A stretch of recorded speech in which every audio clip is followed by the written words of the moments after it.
Welcome to a broadcast of the recent Lorain County Commissioners' General Meeting. Unless otherwise announced, meetings are held Wednesday morning at 9:30 at the Administration Building, 226 Middle Avenue, 4th floor, downtown Elyria. These are public meetings and you are invited to attend. Agendas are posted prior to the meeting at www.loraincounty.us. Click on Departments to see the Commissioners page, then click on View Agenda. Good morning, everyone. If you'll please rise for the Pledge of Allegiance.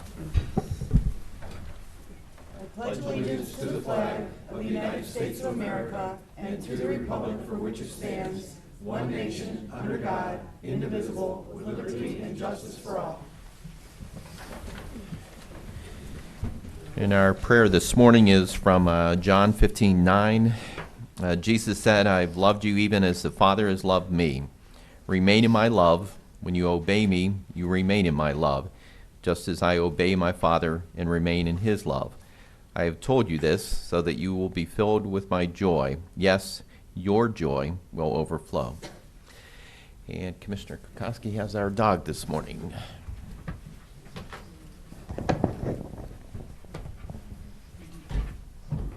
Thank you. Come on, little girl.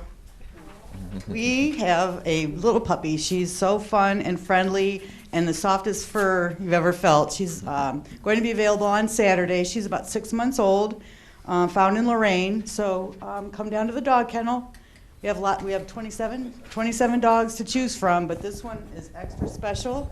I might even have to come get her on Saturday. She's beautiful and friendly. And you want to say something? Well, come down to the dog kennel. We appreciate your business.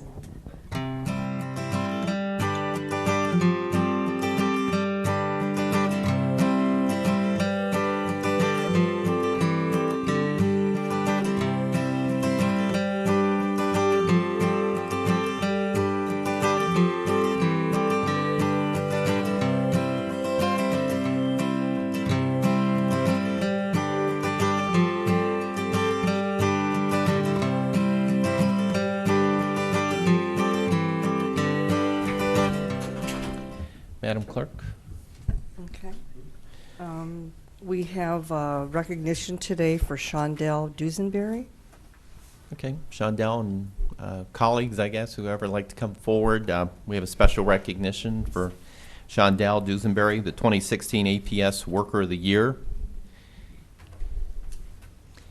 And you get the dog. Yeah, right, yeah. Yeah, that's Right right. up to the microphone. Right. You Get have to the go to the microphone. microphone. Right there's Right. fine. Good morning. Good morning.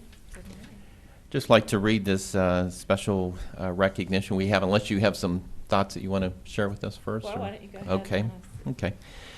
This certificate of recognition from the Board of Commissioners, Chandel was named APS Worker of the Year at the 2016 Ohio Coalition for Adult Protective Services Conference on March 18, 2016. She was nominated by Karen Salerno, a social worker at Cleveland Clinic. They worked together on a particularly difficult case, and Karen was impressed with Chandel's commitment and ability to work in collaboration with several systems, including law enforcement, the hospital, a nursing home, and Lorain County Probate Court. The award was presented by Cynthia Dungy, Director of Ohio Department of Job and Family Services. What a great honor, and we congratulate and recognize Chandel for her service and commitment as a social worker for Lorain County Jobs and Family Services. Thank you. I'm Kathy Griffin, and I have the privilege of supervising Chandel as well as 4 other members of our Adult Protective Services team. It's a small team of experienced and dedicated APS workers whose job is to investigate and remedy elder abuse in Lorain County.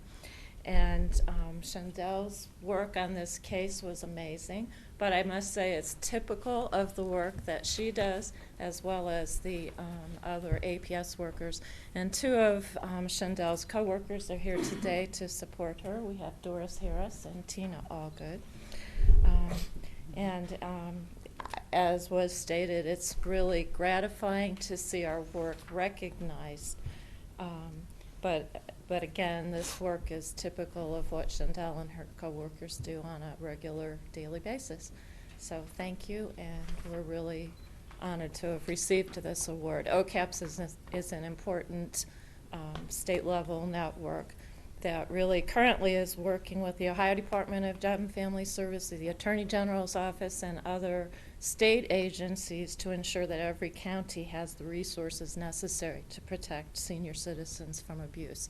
So it's an important award from an important organization. Thank you. Thank you. Thank you for going. Any above words and you'd like to beyond. share with us, Chandel? Or I know the recipients sometimes want to say a few words, and sometimes they I don't. greatly appreciate everything, and it was very honoring to have this award, to be nominated and then to receive it. But again, what I did for this client, or for any of my clients, is all in a day's work.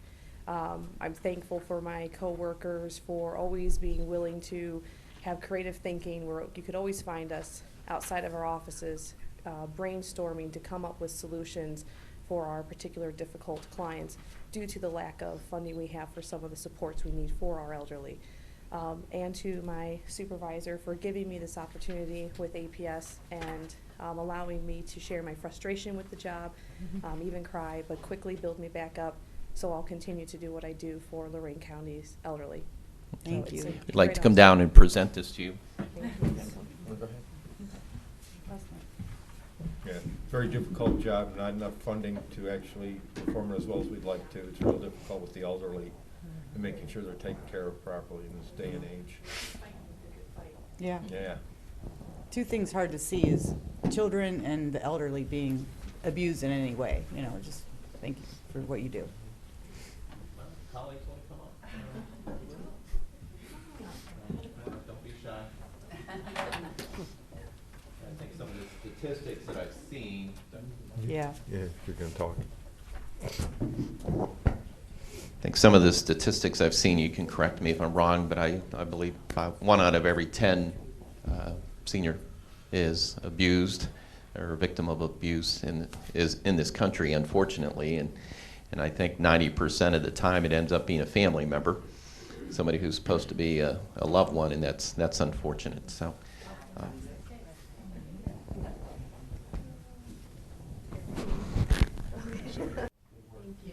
Thank you.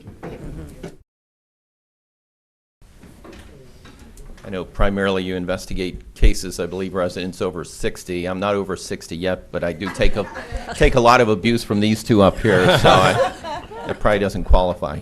That's all right. You're getting married in a week or two. You'll see what abuse is. Boy. Okay, I think somebody just got taken off the wedding invite list, but. Okay, we'll begin with resolutions. Okay. Investments. So move. Second. Any discussion? Mr. Lundy? Aye. Mr. Kalo? Aye. Ms. Kukowski? Aye. Okay, under appropriations. So move. Second. Any discussion? Mr. Lundy, Aye. Mr. Kalo? Aye. Ms. Kukowski? Aye. Transfers. So move. Second. Any discussion? Mr. Lundy, Aye. Mr. Kalo? Aye. Ms. Kukowski? Aye. There's no advances for today. Requisitions. So move. Second. Any discussion? Mr. Lundy, Aye. Mr. Kalo? Aye. Ms. Kukowski? Aye. Travel. So move. Second. Any discussion? Mr. Lundy, Aye. Mr. Kalo? Aye. Ms. Kukowski? Aye. Bills. So move. Second. Any discussion? Mr. Lundy, Aye. Mr. Kalo? Aye. Ms. Kukowski? Aye. Excuse me.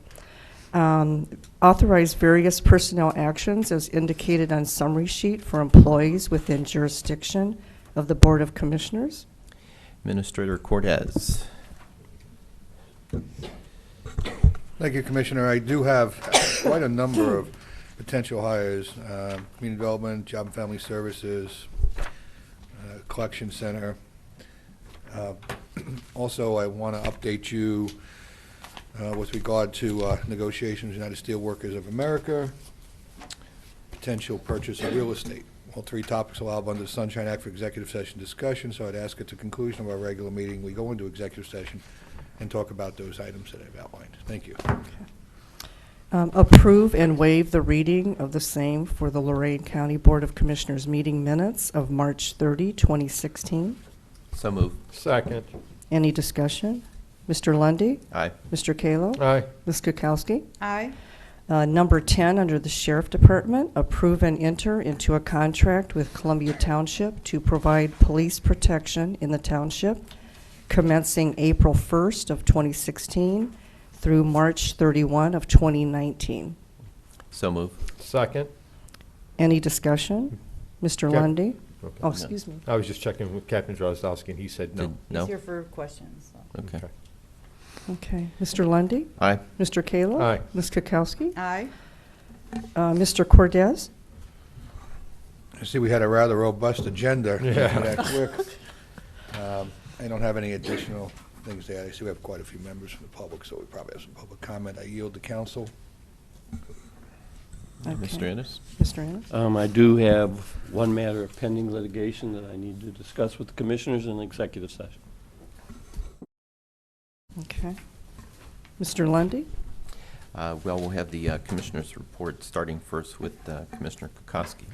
Okay, as we're talking about our seniors, Lorain County Office on Aging is partnering with our Second Harvest Food Bank in Lorain County. There's free monthly food boxes available for eligible senior citizens. You or someone you may know may qualify for a box of free nutritious food on a monthly basis from Commodities Supplemental Food Program. The Lorain County Office on Aging is working with the Second Harvest Food Bank to get more food to the senior citizens in Lorain County. If you meet the income, age requirements, stop by or call the Lorain County Office on Aging, and you can sign up in March and April. You must be 60 years old and income eligible. For instance, if you have a household monthly income of $1,276, you would be eligible. For every additional person in your household, just add $451 to see if you would qualify for that. So you can call the 647-0777 and talk to Carolyn Bishop. A couple of the events that I attended this week. Friday, I went to the NRA banquet at German's Villa. They had great food, great coffee. I actually Facebook messaged Cliff German to find out what kind of coffee they served there because it was really good. I did win. I didn't win. I bid on a gun which would also qualify me for getting my concealed carry class. So I'll be doing that this summer, I hope. Sunday, the AFL-CIO spaghetti dinner was really good as usual. They have the best meatballs, and I know where they get them, and I bought them, and they never taste the same when I make them. I don't know. They won't tell me. They said if they told me the secret, they'd have to kill me. So Wow. I don't know, but they have great meatballs. Tuesday, we viewed the Butternut Ridge Road, where the Allied wants to vacate the road there. Had a lot of residents out there. We didn't talk a whole long because it was very, very cold out. So look forward to the hearing when they'll all be here for that. And then today, I should have mentioned this last week, Goodwill is having their job fair over at the mall from 10 a.m. to 2 p.m. today. They have about 40 to 50 employers ready and to hire people. So if you go over there or you call somebody today, let them know to get there, dress for success because they're hiring people on the spot. So get out there if you're looking for a job. And I think that's the end of my report. Wonderful. Yeah. I missed AFL-CIO, but I did talk to Glenn Laugry. They had a nice turnout. Congratulations to them. Also, I attended Sheffield Township Fire Department steak fry, annual one. Great turnout there as always. The firemen do a great job putting that together. And again, Butternut Ridge Road, we had a lot of discussion, a lot of residents out there asking questions. Allied Waste Republic represented also. But there was one question I answered from a young lady, and I didn't get her name, and I double-checked where she was asking that under the hearing process that the commissioners are in charge of damages, which I knew we weren't, and trying to give a concise explanation. I called over to speak to Mr. Innes yesterday on the way back, but I ended up speaking to Chief of Staff Corey, and the process being that if there are any damages found, if a road ends up being vacated, it ends up going through an appraisal process, and it then becomes a civil case. I don't know if George talked to you at all, your state, Jerry, in regards to that. There- But just there's- so it's a there's- straight I'm not an attorney, but Right. I knew we don't do damages here as boards of commissioners. But if you clarification on that, so the legalese part of it's right. Yeah, I did forward something to Sandy. Actually, there is a process where somebody can come in, and it's kind of the same kind of process we actually have, when we do ditches and everything. But yeah, if somebody comes in, they can, it's usually, the way it's set up in the statute, it's usually when you're establishing a road, and you may be named, but, there technically is a procedure where they could come in that hearing and present evidence of damages. We've never had one here that where the commissioners have. Never had anybody do it, no, Yeah, but it's there. Really? So it Mhm. doesn't end up in the Court of Common Pleas for damages? No, unless they appeal it. How would the Board of Commissioners determine damages? Well, This is they'd just have to something come. great for learning process. They'd have to come in and present evidence as to what damages that they believe this would impact. And then we would have to have appraisers and everything? Not necessarily, Really? no. So it becomes an arbitrary decision by the Board of It's Commissioners? it's very vague and very That's gotta be in the discretionary in the bottom of- power of the commissioners. That's going to be at the very bottom of the Ohio Revised Code in regard to this. I sent an email to Sandy Did you? yesterday. Okay, I so didn't you- get that yet. All right. In Thank fact, you. I I just think- wanted to bring that up. In 'cause we were fact, I think I talking. have it here, so I'll show it to you. Thank you. But there actually is a very detailed procedure for it. Really. And even my commissioner from the 80s didn't know that either. Well, like I said, I don't think, it's not,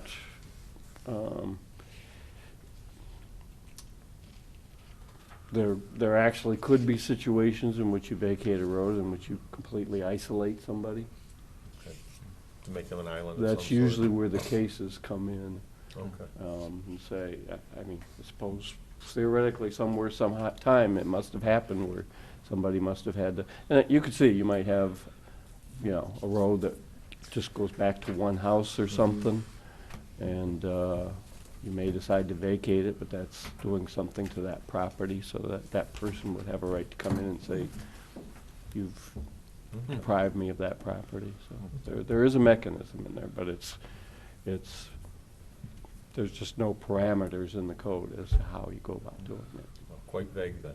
Yeah. Thank you, legislature. Learn something new every day. Yeah. Well, no, it's not vague. It leaves the authority and the discretion to the top legislative body of the community, which is this board, to assess what they believe is reasonable damages to those that are deprived of free use of their property and/or a diminishing of the value of their property.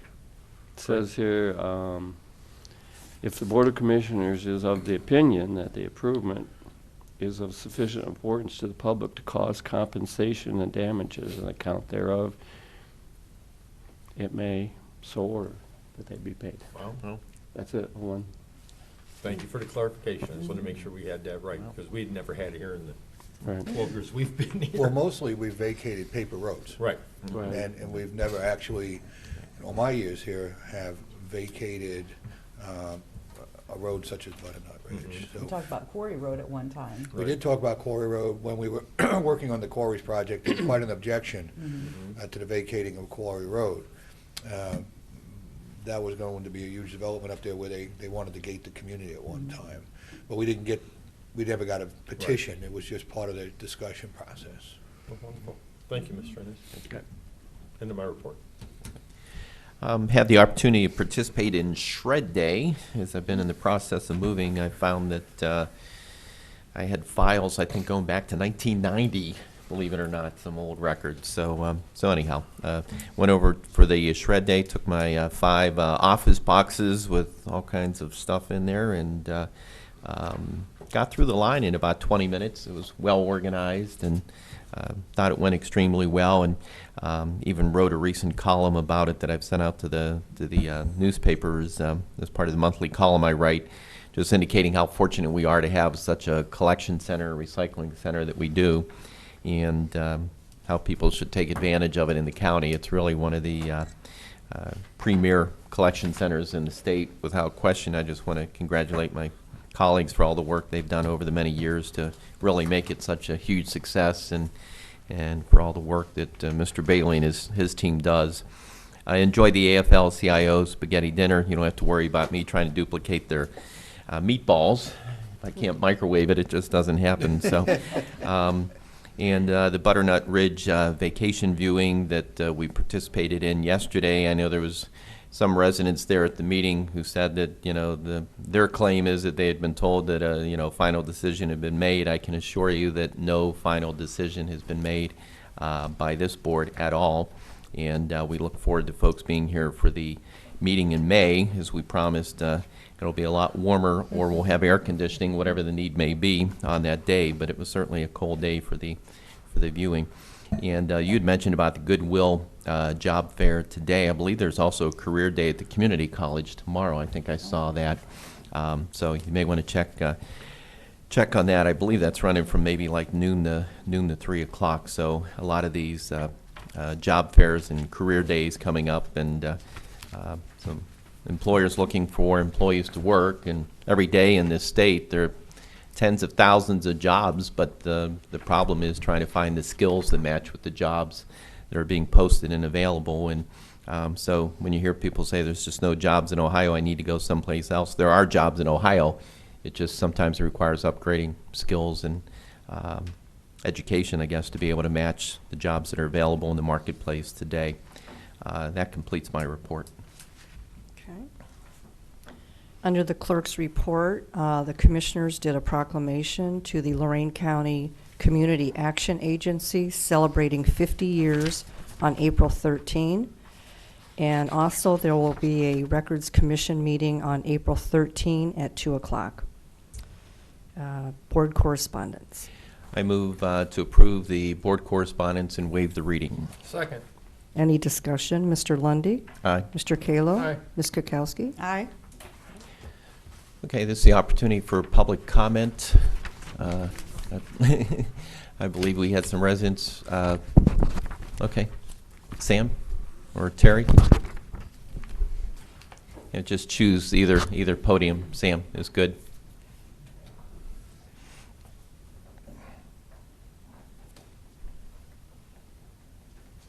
Good morning, Sam. You can just state your full name and address for the record, Sam. We'd appreciate it. My name is Sam Betounes. I live in 406 Pin Oak Circle, Elyria, Ohio. I represent the American Legion on the Veterans Service Commission, is the reason I'm here. Approximately 10 or 12 years ago, I started in a dialogue with the commissioners. As a matter of fact, Betty Blair was still a commissioner then. And we've had ongoing dialogues, some of them a little more spicy than others, regarding the location of the Veterans Service Commission. Yesterday, I had an opportunity to attend the meeting of the Veterans Service Commission in a new building. The building is probably, in my opinion, one of the finest places to house the Veterans Service Commission in the state of Ohio. I wanted to come here this morning, personally thank the three commissioners and Jim Cordes for their drive, their energy, and their cooperation in securing and remodeling that facility for the veterans. It's someplace they can go now and be assured that they're going to be treated with the dignity and respect that they're entitled to. So that's why I'm here. I just want to thank all four of you for your participation and what you created. Thank you. No, we want to thank you and Terry and the whole board. I mean, all the hard work. We all know that you're out looking at plenty of properties, and we're trying to find something, you know, that was a good fit for everybody and was workable for everybody involved. And, you know, just want to thank you for all the hard work you put in. It takes a lot of time and effort to go out there and look at a lot of facilities, try to figure out what's workable and manageable. But, you know, you stayed persistent and on task, and I think the end result, when the public and the veterans get a chance to see the new facilities, I think they're going to be very pleased.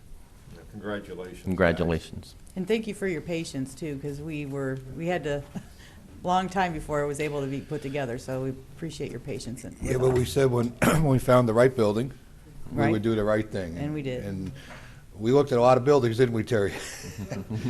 This one really makes a lot of sense. I really like working with Terry and the board. My congratulations to you, and you know, we're once again back on track in our relationships and where we need to be and getting things done. It's all about those that served so that we serve them. And I'm really, really pleased. And I hope the public will come by. What day is our? Next Tuesday? Tuesday. Tuesday the 19th? Yeah, from 11 till 1 o'clock, ribbon cutting around 11:15. Okay, Tuesday, April 19th, and we'll be announcing that to the Sure, public. people are welcome to come by, and visit the center, see what we're doing for the vets, and great opportunity to come meet those that deserve what we have to offer there. So it's open to the public.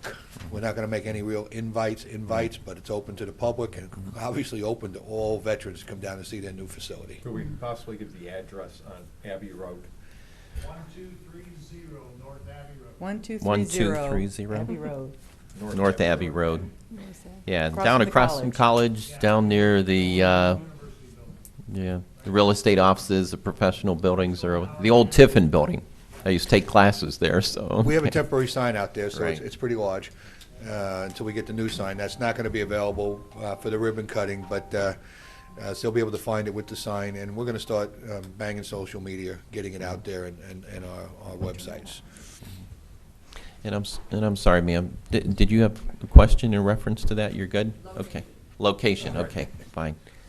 And thank you again, Sam and Terry, and we're always open for compliments, so if you want to schedule to come in next week, we'll get you on the schedule. Yes, ma'am, thank you for... Okay. Thank you for joining us this morning. If you could state your name and address. Absolutely. Tracie Haynes, 288 North Main Street in Oberlin.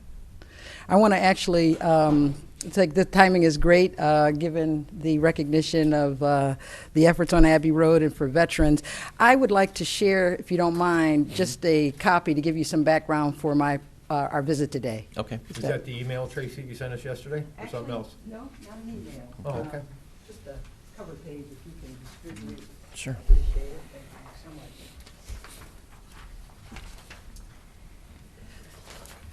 I'm actually, I'm here in reference to the Community Development Block Grant for program year 2015. We happen to make application to Lorain County Community Development Office for funding for what I would call an equally impressive and important project that is a community center in Oberlin. And I do want to start by congratulating the commissioners for your work so far in supporting community centers. I understand in previous years you funded North Ridgeville and other Sheffield Village as far as handicap accessibility, and that's the nature of our request. We made application in April 3rd. Never received word as to the final disposition of that request. We checked in, made several phone calls, and I know for a fact 2 visits inquiring into the process for making decisions. And so what I actually have for you is really 2 driving questions. One is clarification on the criteria for applying. And it may be small, but it's important because it did spell out timeframes, deadlines, attachments, and so forth. And then the other is basically how you made your decisions. Was it a competitive process, or was it based on need? And there was a particular situation in our community. We had 2 applications from Oberlin. One relative to road improvements, and then the other, how do we go about making a public use building accessible to everyone who needs access to it. I'm especially proud of the research we did insofar as justifying that the community center sits across the street from a senior living facility, Concord Manor. It's in a neighborhood where there are quite a few people who need assistance, albeit wheelchair, walkers, things of that nature. Our community center, which is new, recently brought online, is a place where people gather. It's a place where we serve food. It's a place where there are lots of important public meetings. We had a town hall there. And really, quite frankly, the goal is to make it something that people can use to help themselves. I would direct you to a YouTube video because I don't have access to Wi-Fi here. But if you take the time on your smartphone, please, I implore you to look up Phyllis Wheatley Community Center, spelled Phillis, Wheatley Community Center. And you'll see a SketchUp of our building. It's a 2-story building. It has some pretty aggressive front steps to it. But you'll see an animated sketch of the building and the plans for it. We received an investment from Ohio Capital Impact Corporation to put a commercial kitchen in the building. We've had some other investments to do some improvement, but we don't have that handicap accessibility. But I guarantee you, if you take the time to look at that video, it only takes 2 minutes, you'll see a virtual, what the building looks like inside and outside and what the long-term vision for it is.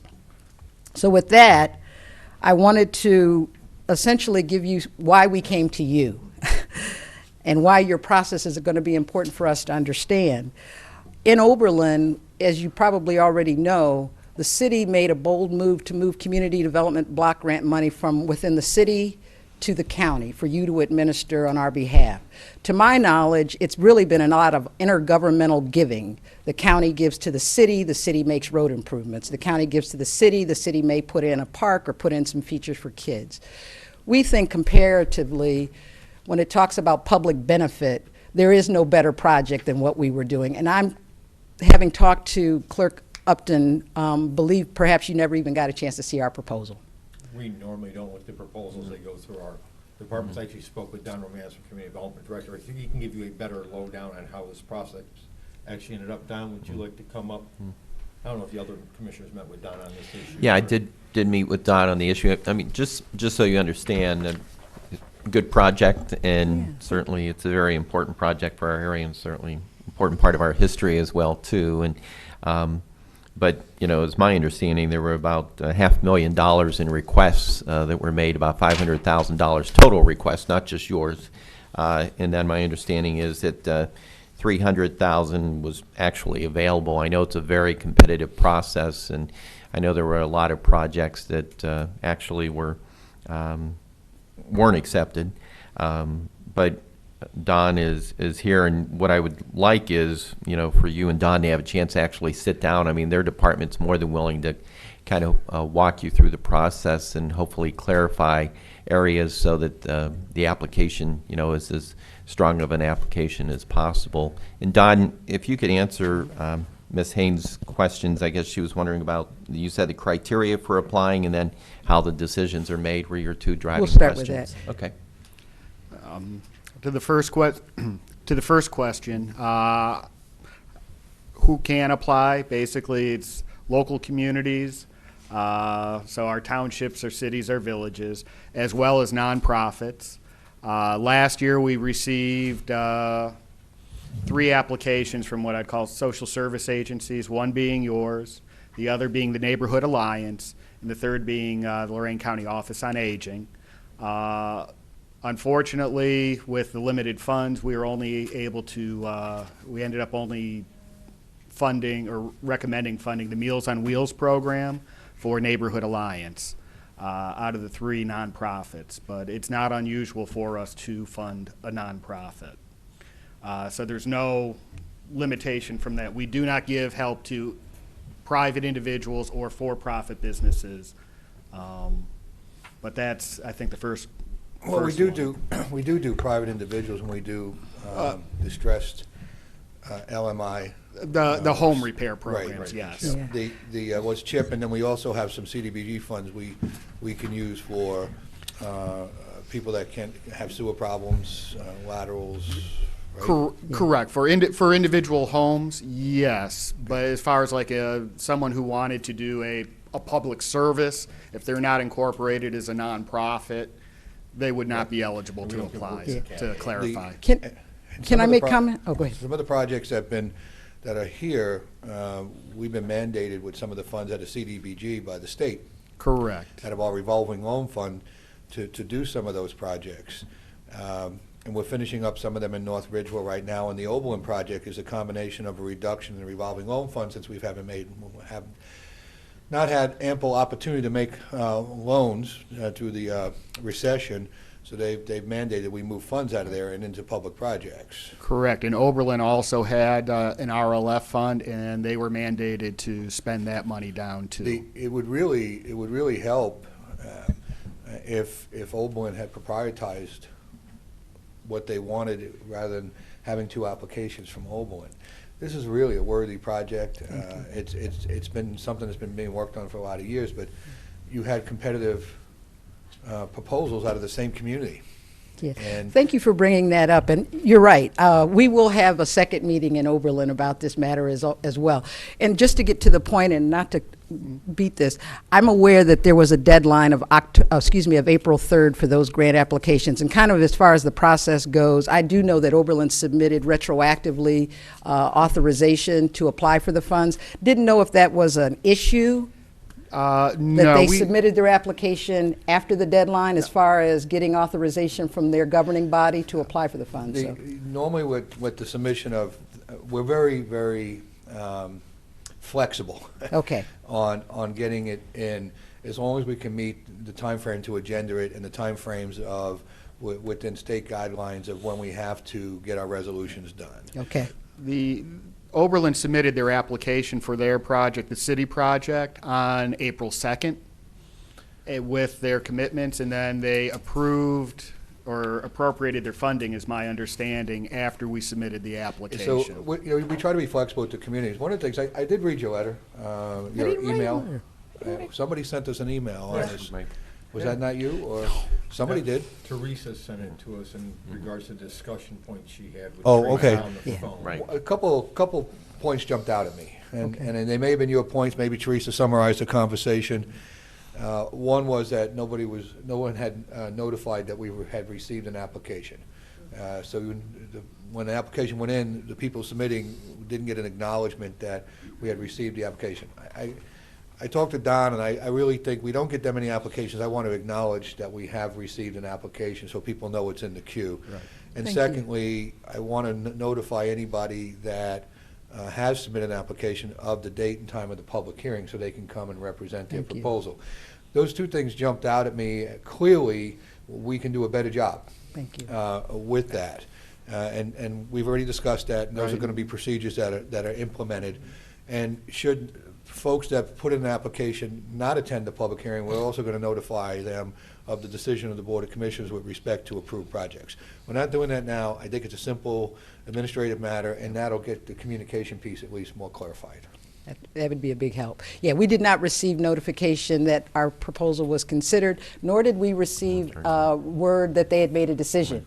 So it just so happened after I had come in a few times and inquired about the decision, they said, "Oh, we made that appropriation last year in May." I think our communication was not as strong as I'd like it to be. Okay. We're going to improve that. I would encourage you to really work with the city of Oberlin so that we have a clear line of sight to what Oberlin wants for its community rather than competing proposals. Sure. And for the record, they requested and they suggested that we apply to the county. And that's going to bring my last point, and that is just so you have some history. In Oberlin, there were no options for us for this project, and I'll just go down the list. We received CHIP funding. CHIP is restricted to residential. This is not a residential facility. CDBG money was moved from the southeast quadrant where this building is located to our downtown.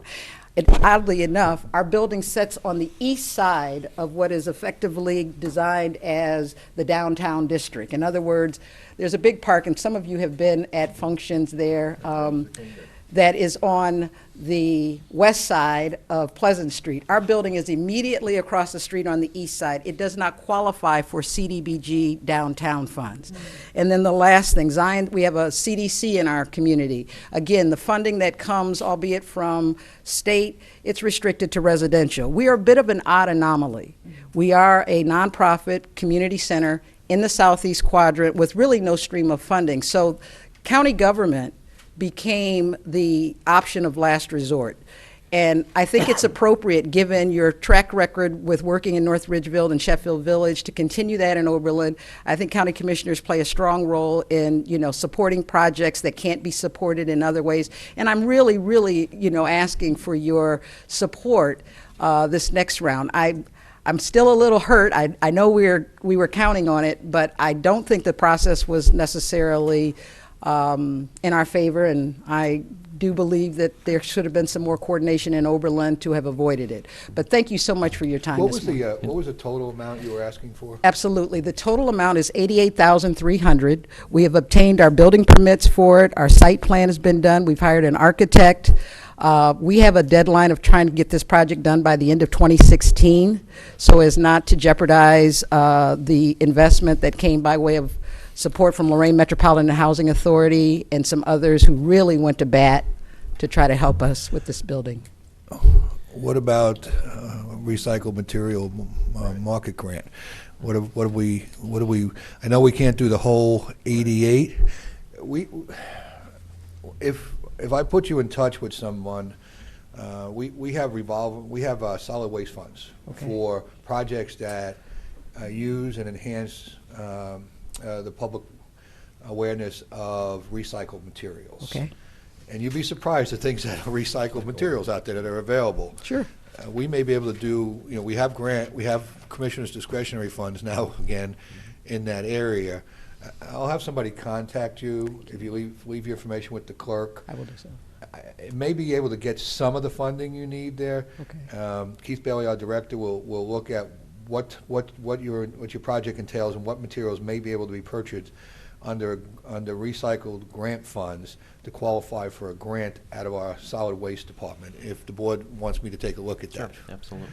So, sometimes you got to go a different direction to get where you want to be. Well, I can appreciate government that really comes up with some creative solutions, and you all have been great. Thank you. So I look forward to hearing how that goes with him, and I'll make sure that he reaches out to you this afternoon or tomorrow. Fantastic. Thank And you so much. I would also encourage you, the process is a very transparent process, so I would also encourage you, you're more than welcome, it's public record, you can look at all the applications and the scoring and those types of things, but as I said, I would strongly encourage you to meet with Don and his team, and they can walk you through, maybe areas where there should be more detailed information, whatever, in the application process. And I know when I served as a state legislator, sometimes people would apply for state grants and they were frustrated because it didn't work out the first time. So I would try to arrange for them to meet with people who were part of that grant process so that they knew how to better fine-tune their follow-up application and hopefully be more successful in future rounds. I don't think that was our question, but just to correct you,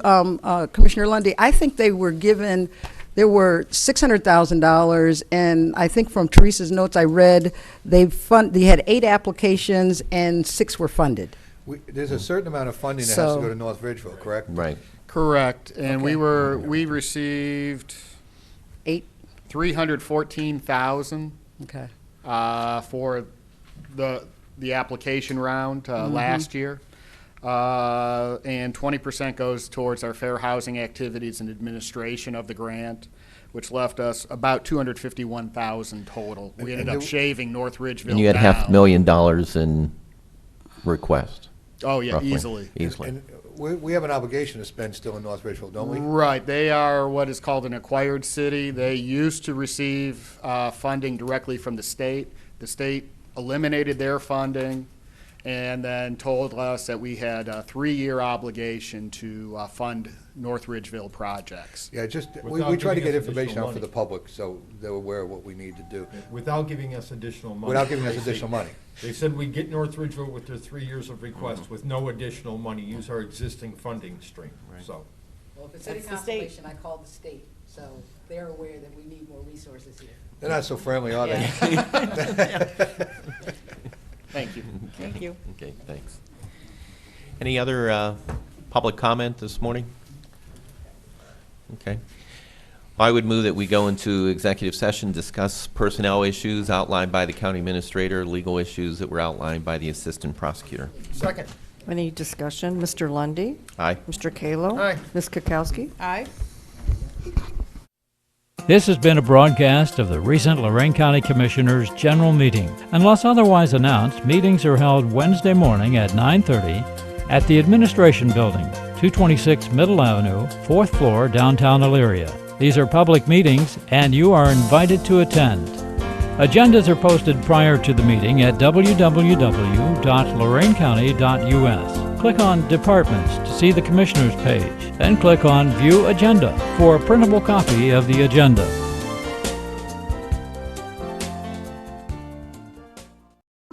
We load up an 18-foot trailer, rugs, cables, audio-video equipment, sound systems, all the lighting.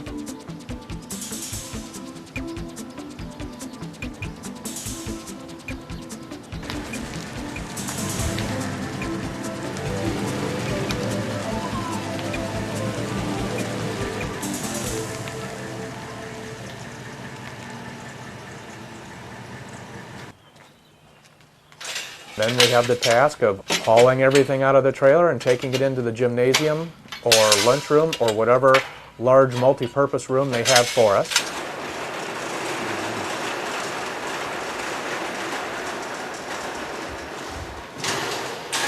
We're generally there for the whole day. If we're going to be back at the school the next day, we can leave our equipment still set up. If we're going to be at a different school the next day, then we have the job of removing it from the multi-purpose room and taking it back to the trailer, loading up the trailer, and locking it up and calling it quits for the day. It started in January 2007 with CERTS, which is Safe Routes to School. And Ken had an idea to develop the Safety Star program. It has escalated to the point where, as of this year's date, we have seen 38,000 students in Lorain County. County Engineer's Office is quite proud to announce that the Safe Routes to School program has been initiated throughout Lorain County. We're very excited about this. To help these children from grades K to 4, teaching them to walk the streets safely is very important to us. We've seen statistics that quite frankly shock us. Many times we read and see stories of pedestrians being hit by automobiles in Lorain County, and it just tears my heart to see these children from K to 4 part of that. This program is to stop that, to help diminish those type of situations, and educate these children on crossing the street safely. And we're quite happy to announce. We bring safety to the school. We're self-contained. We have all the mock simulations of scenarios such as busy intersections. We have all the roads, movie screens, our audio-video system, streets, sidewalks, grass, working traffic signals, working railroad signals, and we bring that all to the school so the student does not have to leave. To make sure that all the lights, bulbs are working.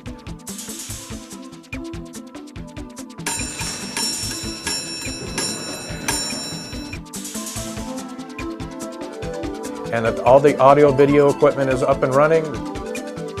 We then put on the program. We put together a dynamite program with a lot of positivity. We're very animated. The students enjoy it while they're learning an important rule about safety. When we ask questions, we ask for group participation. It's never just one student answering the question, it's everybody answering the question together. Are you ready? Teachers included. We make learning fun for everybody. We show two short films. One is Willie the Whistle, and Willie the Whistle teaches kids in a simple format the correct way to walk with parents, aunts or uncles, or any other family members that are responsible adults to cross streets where there are no stop signs or where it's just stop signs and no traffic lights, and to cross streets where there are parked cars, what to look for, when to cross, when there are cars parked along the sides of the street. And again, it's all basically looking left, right, and left. When the short film is over, we generally teach from what the kids just watched. And those are the scenarios then we go over with our mock setup, We go over basically what the video has just gone over, and then we let the kids apply what they just learned to doing it in real life to our mock simulation that we have in the room that we are performing in. Everybody leaves at the end of our program with a great feeling, knowing that all they have to do is look left, right, and left again, and they're going to be smiling for a good long time. I would highly recommend this program to all administrative principals in every school system. And it's a very good program. I believe in it 100%. I've had students see me at the mall or see me at a carnival or a festival and come up and say, "I remember you. You're the safety guy. You're Mr. Neal." And the first question I ask them, "What are the 3 ways you look before you cross the street?" This could be the year after we saw them, and they always say left, right, and left again, and they say it with a smile. So I know our program works. Because you did a good job today, at the end of the day, you're going to get to go home with the yellow safety star bag. The fun part. The students get to take home their surprise at the end of the day, which is the yellow safety star bag. And inside that bag are some neat things about pedestrian safety. We have the pedestrian safety flashcards. They also will get the Safety Star Certificate of Participation, which has their school name on it and the date. And we like to let the kids know that that's something that they can take home and hang on their refrigerator, they can hang on their bedroom door, or they can have their parents put it in a scrapbook for them. Their parents will receive some information such as the top 10 safety tips for adults, because even as adults we need to refresh our memories on safety. They, as students, will receive the top 10 Safety Star tips for students. They will also receive a Safety Star maze for those that are a little bit more adventurous and like a challenge. We also offer a safety coloring sheet. And there are some other things in the bag, but the things the kids like the most is the Safety Star pencil. And that's a pencil that changes colors when you touch it. And with that pencil comes the Safety Star eraser, which is a yellow eraser shaped like a star, and it says Safety Star on it. We need 40-foot by 40-foot area, electrical accessibility, and a way to turn off and on the main lights of the room for our movies that we show. The smallest class we've done is 15 students. The largest class is 60. So usually the classes range from 23 to 25 students per class. There are occasions where the school has to schedule 2 classes at a time. We're very flexible. We do have the ability to fit into smaller rooms, so we pretty much will accommodate to what they can offer. I would highly recommend this program to all principals in every school system. At the end of the day, I feel very, very good. I'm excited that I know that kids are going to practice what they've learned, and I can go home and sleep good at night knowing that those children are going to get to school safely, they're going to get home safely, they're going to be smiling, and their parents are going to be smiling because everybody is safe.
Body language can tell you all sorts of things. Like someone is having a stroke. Know the sudden signs. Learn fast. Face drooping, arm weakness, speech difficulty. Time to call 911 and get them to a hospital immediately. Learn the body language and spot a stroke fast.